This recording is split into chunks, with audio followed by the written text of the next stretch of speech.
वाल्मीकि समाज की 2 मौतों पे वो चेक कहाँ है, वो अभी के अभी बनवा के मंगवाओ, तब तक हम उठेंगे। दूसरा, मृतकों की पत्नियों को परमानेंट करना है।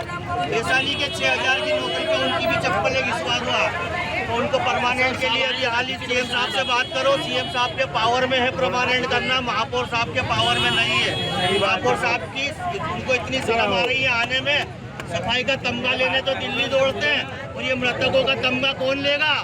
ये मृतकों का तमगा हमारे सिर पे बिठा दिया कि मरे तो तुम्हारे मरे, बिल्ली है कुछ से क्या है, हम हमारी माता। कल एक दुखद घटनाक्रम हुआ था, जिनकी 2 युवकों की अंतिम यात्रा अभी निकाली जा रही थी।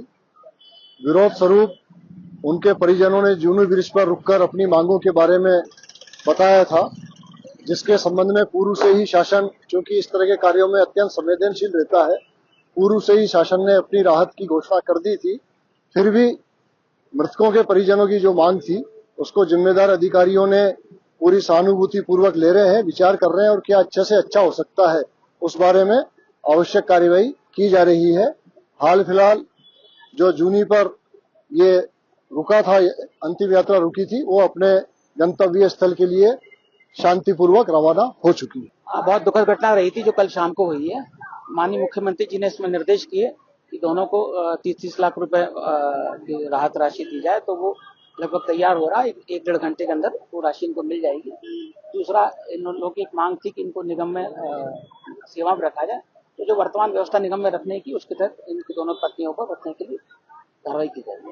परिजन 1 करोड़ रुपए की मांग कर रहे हैं यहाँ पर। अब जो नियम है, माननीय सर्वोच्च न्यायालय का निर्देश है सीवर के मामले में, उसका पालन करके ये राशि दी जा रही है। सर, परिजनों का आरोप है कि निगम कर्मी कल वहाँ कोई भी नहीं पहुंचा पुलिस कर्मी है। नहीं, ऐसा नहीं कहते। निगम कर्मी जैसे ऐसा हो नहीं सकता ना, सूचना मिले नहीं पहुंचे हैं। जैसे सूचना मिली, पहले सीएसआई और बाकी लोग, सारे लोग पहुंचे।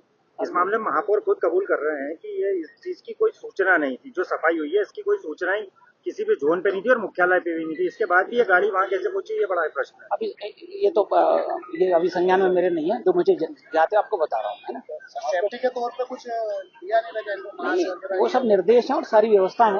मिला के ये है कि निगम जो है इक्विपमेंट खरीदने में हमेशा पीछे रहा है, चाहे ऑक्सीजन की बात हो या फिर उनके कोई सुरक्षा की स्थिति की बात हो। ये कई बार ये ऐसी घटनाएं हो चुकी है, पहले भी हो चुकी थी।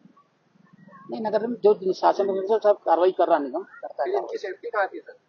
अब ये बात हम लोग बाद में डिस्कस कर सकते हैं। अभी तो मान लीजिए दुख की घड़ी है,